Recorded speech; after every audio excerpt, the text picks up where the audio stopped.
Hello students, welcome back to my channel. मैं शिखा चौधरी आज फिर हूँ आपके साथ लाई हूँ अपना कॉमर्स ट्यूटोरियल। कल लास्ट वीडियो में मैंने आपको about history of business start कराया था, जिसमें मैंने बोला था आपको कि इन नेक्स्ट वीडियो में आपको अबाउट टाइप्स ऑफ हुंडी बताऊंगी। सो हुंडी क्या होता है? हुंडी एक टाइप का बिल ऑफ एक्सचेंज बोल सकते हैं, चेक बोल सकते हैं, नेगोशिएबल इंस्ट्रूमेंट बोल सकते हैं। ठीक है, तो एक टाइप ऑफ वो बिल ऑफ एक्सचेंज होता है जो कि एंशिएंट टाइम में हमारा यूज होता था। किस लिए? क्रेडिट ट्रांजैक्शन के लिए यूज होता था, जिसमें सेठ मुनीम्स वगैरह जो होते थे वो क्रेडिट देते थे। किसको? निडी बिजनेसमैन को देते थे, या जिनको जरूरत होती थी एक रिटर्न डॉक्यूमेंट होता था उसके लिए रिटर्न फॉर्म में वो लोग देते थे, जिसके लिए वो लोग मनमाना इंटरेस्ट लेते थे। वो कोई फॉर्मल वे ऑफ ट्रांजैक्शन नहीं होता था, वो इनफॉर्मल वे ऑफ ट्रांजैक्शन होता था, जिसकी वजह से नेगोशिएबल इंस्ट्रूमेंट एक्ट 1881 के अंदर उसको नहीं लिया गया है। ओके, क्योंकि वो फॉर्मली कोई रूल्स एंड रेगुलेशन नहीं प्रोवाइड करता था। डिफरेंट जगह के लिए डिफरेंट इंटरेस्ट होता था, person to person interest differ करता था। ओके, तो वो चेक भी इशू करता था, लाइक इंडिजीनियस बैंकर्स के द्वारा जो चेक मिलता था वो भी वो इशू करता था। ठीक है, तो आइए आरबीआई वेबसाइट के अकॉर्डिंग हुंडी के बारे में क्या क्या बताया गया है वो हम जानते हैं। ठीक है, इन डिटेल आइए पढ़ते हैं। As per RBI, it is a financial instrument evolved on the Indian subcontinent used in trade and credit transaction। हुंडी किस लिए यूज होता था? ट्रेड और क्रेडिट ट्रांजैक्शन के लिए, पैसों के लेन देन के लिए। किस तरह से? क्रेडिट, उधार। क्रेडिट मीन्स क्या होता है? उधार। तो उधारी पैसों के लेन देन के लिए, जैसे हम लोग आज के डेट में बैंक में लोन लेते हैं। ओके, तो बैंक में लेकिन लोन लेते हैं तो उसका एक फॉर्मल वे होता है, लेकिन ये informal way of credit transaction होता था जो कि ट्रेडर्स को दिया जाता था किस ट्रेडिंग करने के लिए। ठीक है, so it is a credit instrument used for trade transaction as bill of exchange. Credit instrument for what? For exchange of money. ठीक है, for exchange of money and it is used for trade transaction as bill of exchange। bill of exchange की तरह trade transaction होता था। it is an unconditional order in writing। किस में होता था? राइटिंग फॉर्म में होता था, रिटर्न फॉर्म में होता था।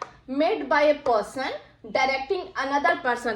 एक पर्सन के द्वारा लिखा जाता था दूसरे पर्सन के कहने पे, और दिया किसको जाता था? तीसरे पर्सन को। ओके, फॉर एग्जाम्पल किसी पर्सन को क्रेडिट चाहिए। ठीक है, तो वो गया, जो मेन लेंडर है उसके पास गया, तो लेंडर क्या करेगा? लेंडर का जो सेठ या मुनीम बोल सकते हैं, जो उसके अंडर काम करता है, वो उसको बोलेगा कि एक रिटर्न में हुंडी बनाइए, बिल ऑफ एक्सचेंज बनाइए, और किसके नाम पे बनाइए? जिसको पैसे चाहिए। तो उसके नाम पे एक रिटर्न डॉक्यूमेंट, एक रिटर्न इंस्ट्रूमेंट बनाया जाता था और उसको पैसा दिया जाता था। तो सेठ जो मुनीम है किसके कहने पे बना रहा है? जो लेंडर है उसके कहने पे बना रहा है। ठीक है, मुनीम किसके अंडर काम कर रहा है? लेंडर के अंडर काम कर रहा है, जो कि थर्ड पार्टी के लिए वो लिखता था। Okay, another to pay a certain sum of money to a person named in order. Okay, फिर क्या है? अब it is a part of informal system. Informal system है क्योंकि फॉर्मली कोई बैंकिंग का रूल्स एंड रेगुलेशन नहीं फॉलो होता था। अलग लोगों के लिए अलग इंटरेस्ट होता था, मनमाना इंटरेस्ट लेते थे, कोई फिक्स्ड नहीं था। जैसे कि बैंक्स में देखिए आज की डेट में क्या है? होम लोन का एक फिक्स्ड इंटरेस्ट रेट है, गोल्ड लोन का एक फिक्स्ड इंटरेस्ट रेट है, पर्सनल लोन का एक फिक्स्ड इंटरेस्ट रेट है। बट यहाँ पे ऐसा कुछ भी नहीं था, कोई रूल्स एंड रेगुलेशन फॉलो नहीं होता था। So it is a part of informal system, have no legal status. इसका कोई भी लीगल स्टेटस नहीं था, कोई गवर्नमेंट का रूल्स एंड रेगुलेशन क्या था? नहीं था। And not covered under the negotiable instrument act 1881। Negotiable instrument act 1881 के अंदर जो भी रूल्स एंड रेगुलेशन है उसको ये फॉलो नहीं करता था।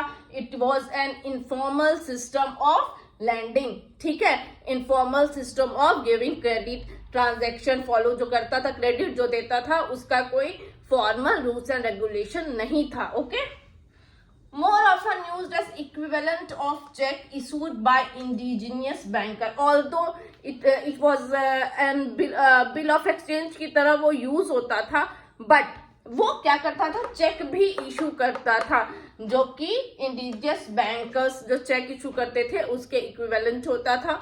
वो चेक भी प्रोवाइड करता था.